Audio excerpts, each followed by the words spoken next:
And our fundamental self is not something just inside the skin. It's everything around us with which we connect. When you look out of your eyes at nature happening out there, you're looking at you. I'm not going to say what we should do from then on, but simply that before we think of doing anything in this critical situation,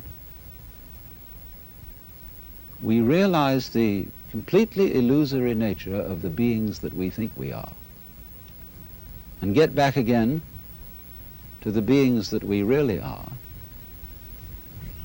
which includes